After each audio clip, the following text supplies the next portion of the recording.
Hello and welcome to another Music Matters with Ev session. And I'm so pleased to say that I've got in the studio today two individuals who I call my personal musical lifesavers.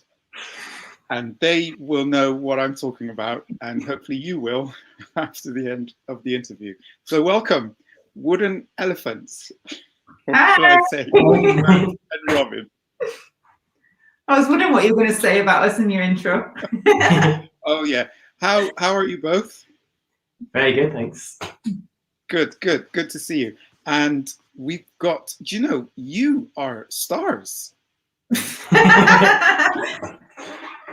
I suppose Greg the Awesome. there's more than one person tuning in. There's three. I think it's called bribery. Okay, well done. Right, so without any further ado, please tell us, where did it all begin, this musical journey? Do you want to go first or do you want me to go first? As personally or as a band? Well, let's start with personally and then as the band. Okay, I started playing guitar and played in a lot of rock bands throughout school and gigged quite a lot. I had a really supportive family, so they drove me around and got to gig lots with like little bands. And then went to uni to study music technology, which is the recording, producing side of music. And through traveling with Robin, we just sort of came into a more wider style of music. So not just stuck in rock music anymore. Okay. So Yeah, so I was... Yeah, go for it. Go for it. Oh, I was just going to say, I was more of a loner at school. So I'm from above Newcastle. So I was more of a loner, and I spent most of my time at my instrumental teacher's house, Dave Hicks. He had a studio, so I spent most of my time in his studio. Didn't really get the opportunity to play live or anything. So the complete opposite to Matt was I spent my whole time in studios and composing and being a nerd. Matt got to gig and have a fun time. And then we both met at uni together, where I was doing creative music tech and he was music tech and pop. Which when it started. So was that the beginning of your band Wooden Elephants? So it was kind of, we did some covers, didn't we? Yeah. With a group of various because we were doing music tech. Obviously, we ended up playing in lots of different groups, mostly in covers and stuff like that. And I was mainly dancing at uni because we found a folk place, didn't we? And for our course, we had to compose, so we were writing music anyway, and then getting our friends to play on it or getting each other to play our music, making films and stuff like that. And then it was straight from uni. We started to travel, so we were working abroad and things like that. So I first went without Matt and went to China and taught music and dance. And Matt followed afterwards, and then we then traveled Europe with our guitars and stuff and just played everywhere, didn't we? And then it kicked off for us in South Korea, which was where we did the most music, wasn't it? Yeah, we had a friend called Dave who joined us, and we did a lot of Irish folk music. Wow. And I started to learn. That's why I started to learn the fiddle. Okay. So I could play my band. And that's when I got a ukulele as well, just to do folk. Yeah. Okay. If you ever go to South Korea or you want to ever play in South Korea, we got lucky. Basically, we met a guy called Rock, that's his real name. He's just like born for this life, and he owns the String Bar in Gwanyang, which is in Southwest Korea.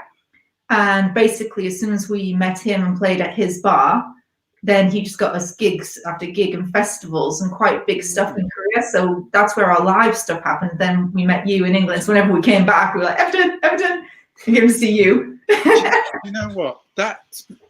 It's so interesting because the South Korean music market is quite vibrant, and in the UK or in the West, the young people are sort of excited about the K-pop sound. Yeah.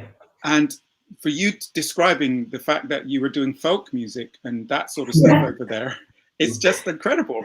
it just goes to show that wherever you go, different styles of music are readily received. Yeah. Yeah, it was like niche, wasn't it? There was like a tight community. Yeah. For like acoustic singer-songwriter. Obviously we were odd because we were doing like Western folk styles, but also some Western like pop rock stuff. And then the rock and metal scene in Korea as well. It's all very, very tight knit. Mm-hmm. So as I said, as soon as you met rock, that was it. You were in it then, and you could go anyway. Well, obviously apart from soul, which would have had a different version of rock, I'm guessing. There seemed to be a very high level of musicianship there as well. Mm. I don't know if that was coming from the K-pop standard where everything is choreographed perfectly. So they kind of took that into every genre of music where everything was spot on. Well, it doesn't surprise me, because when you look at the Asian musical efforts, they do go to the nth degree. And so it's it's not surprising. Okay, so we're dealing with international musicians here. So this is the real deal. If you want to see what it was like, there's videos on YouTube. You can have a laugh and see us speaking our very poor Korean. We got one of my fondest memories was we started playing in the Sunshine is where we lived, and they had a youth center that they made, and we started playing there a lot. And we got interviewed on Korean TV live with our mate Dave, and it's probably the funniest thing anyone's ever seen live on TV. They did, I don't know if you know your folk, but we did the Gay Gordons. I don't know my folk. Oh, okay. It's a Kaylee dance, and all the foreigners were like, yeah, like getting up for it and stuff. And our Korean friend Yunji was like, no, everyone's scared you, but they're so happy to see you all so happy. But then the news reporter danced with Dave, who was the guy who was singing with us. Yeah. Oh man, it must have been cringeworthy for the people watching. Okay, so all right, we're gonna get the links to that before the video is out, so that we can join you in your humor. All right, so I'm gonna tell people why I call you my musical saviors, because you remember there was a restaurant or a pizzeria in Portishead. Not Portishead. In Keynsham, yeah. I worked there for a summer at one time. That's it. And I had been offered an opportunity to run an open mic there. And when I turned up to do it, there were no other musicians there. There was loads of people sat down eating. And I just had to try and play music and entertain for 2 hours by myself, which was not unusual. It wasn't the first time that happened to me, but I'd never been to Keynsham to play music before, so I wasn't sure what was going to happen. And then I think it was after about an hour, my two musical saviors walked in with, I knew you were my musical saviors because you had the guitar cases, and I just thought, hallelujah. They've turned up. And then my brother Chris was there as well to help with percussion. That's right, because I was just going to say that somebody came up with a cajon, and so that was it. You know, it was just us for the rest of the evening, and I think we did it for another week and another week maybe, and then I never seen you again because you just disappeared. But anyway. Now I know you were touring the world. Yeah, the next time in Bristol, wasn't it? When you used to do the open mic night with St. Opie all the time with Chris and Connie, and we turned up with them a few times. That's when we next saw you. Yes, exactly. So I'm really chuffed to be able to find out a little bit more about what you've been doing, and it sounds really good. Now, tell us what happened last year, because you came back. Were you planning to go again? Do you want to take it? Ish. We technically no. We traveled for 6 years. Okay. Yeah. We decided to come back to do the things you can't really do when you're traveling, like having a home studio. And... Yeah, like that. We wanted a studio. Nice. It's still not done. We need new speakers, but And we also, after 6 years of travel, we obviously felt that we owed our families some time, because we could only get home for, you know, a week or a month, a year most of the time. So we were in contracts and jobs and things. So it's like we weren't just living abroad, we had to work as well. So after 6 years, we were like, no, we should go back. Let's try and set up a house, see how we go. We can bugger off again at some point, but let's get the studio set up and record some bands and get a new album out. And yeah, we moved back here the summer before COVID. Yeah. And then we'd started to record a new album. We'd kind of chosen a slightly different direction of starting to go less singer-songwriter and more instrumental.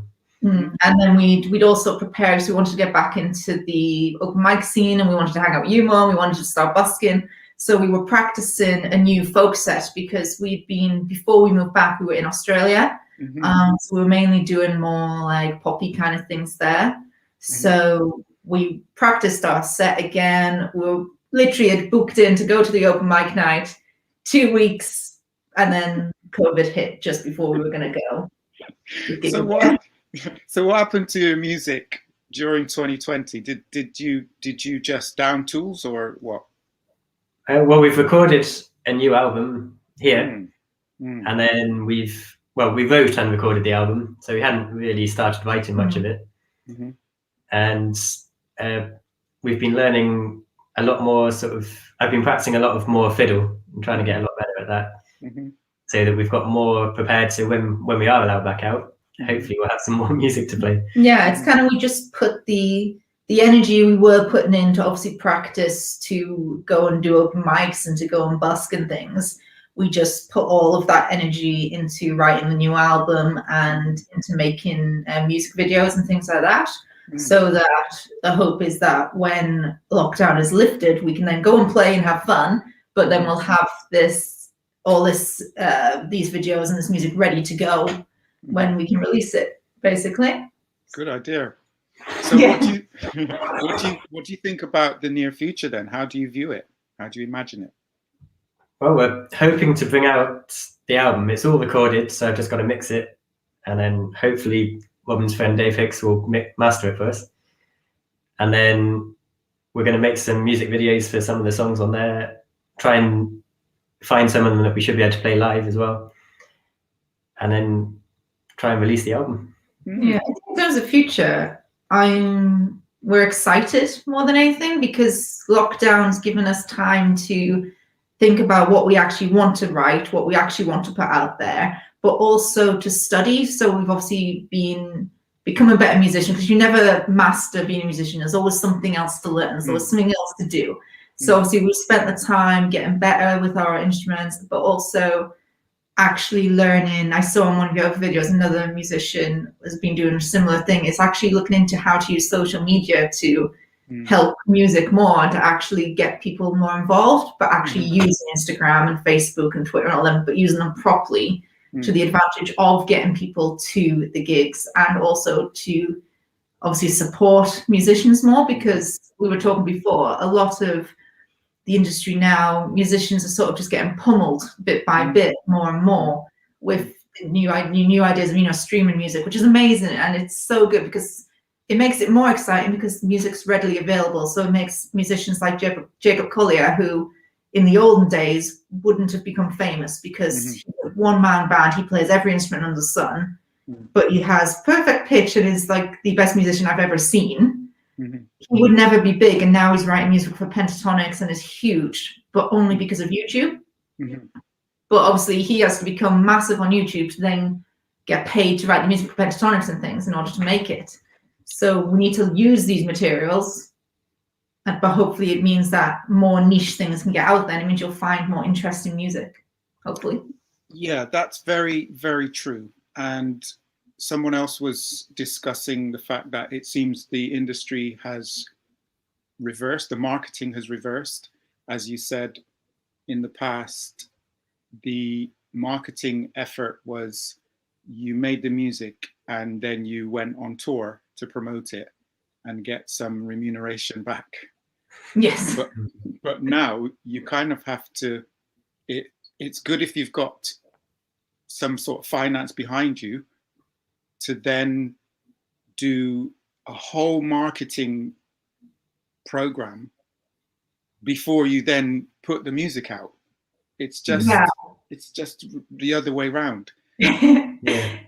But it's almost like it used to be, as you were saying, you'd gig and then you'd get signed and then they would do the marketing for you, and all you did was write the music, gig the music, got the money. Which is, it's a lovely romantic way. I mean, you don't always get the money, but you know what I mean. In the good old days, you can imagine it. But now, even if you are signed, there's a lot more resting on you to advertise. It's not just music it does it in. It's just across the board, all creative industries of writing, art, all of them. Even if you're signed or published or anything, you are now expected to run your own Instagram, run your own YouTube, and it's a lot more. You have to be a creative, but you also have to learn the business side. Absolutely. One plus to it all is, as you are, we hope to be seen as creatives. This scenario, this scene is causing us to think a little bit more creatively, and there's going to be so many different ways of not necessarily sales, but definitely getting your music across and yourselves across, especially in the, I hope it doesn't go that way, but just say, for example, this situation was to last a few more months, there would be so many different weird and quirky new ways that people would think up to continue. But hopefully we will be back to some sort of usual scenario, hopefully, fingers crossed. Well, hopefully we can have both, because I mean, there's also a increase in people writing music, because you risk this with every piece you write, of writing music which isn't quite playable, but sounds amazing. But to actually play it live, if you can't tell, we've had this conversation a lot. We will be able to.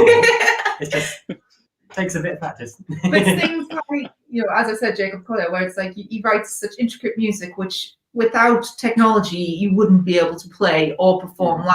But it's good to have both. We were both saying the other day about how we really love it when someone makes a piece for an album and they make it the best it could ever be. It's like so fantastic, that uses all the techniques, does everything it wants, but then they can play it acoustically, the guitar, piano, and just sing it. And it's like they've got two songs from one for each purpose. And I think that could be something to look forward to in the future, is the sort of same songs, but in many different styles. Very good. All right, so the next question is, what advice would you give to someone who's thinking of becoming like you, entering into music business and becoming musicians, or stepping up their musical activity? What advice would you give? I mean, you have been to a few different countries and participated in some musical output. So what advice would you give? Well, as saying earlier, we recently not necessarily recently, but in the last year or two, we decided to focus more on writing instrumental music.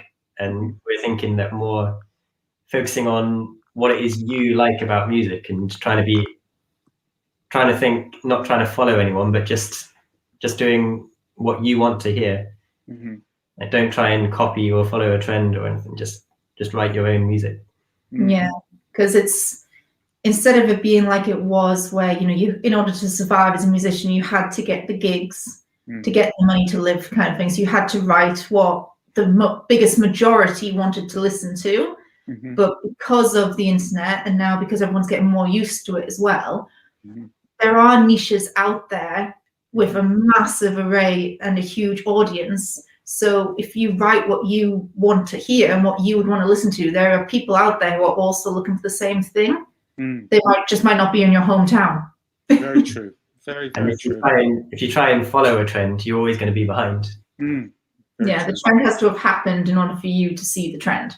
So write what you want to write, not what you think you should be. Very good advice. Thank you. Right. Where can we find these videos and your music. And I will double check it on my phone just for the link, but But if you search wooden elephants on YouTube, wooden elephants Okay. band.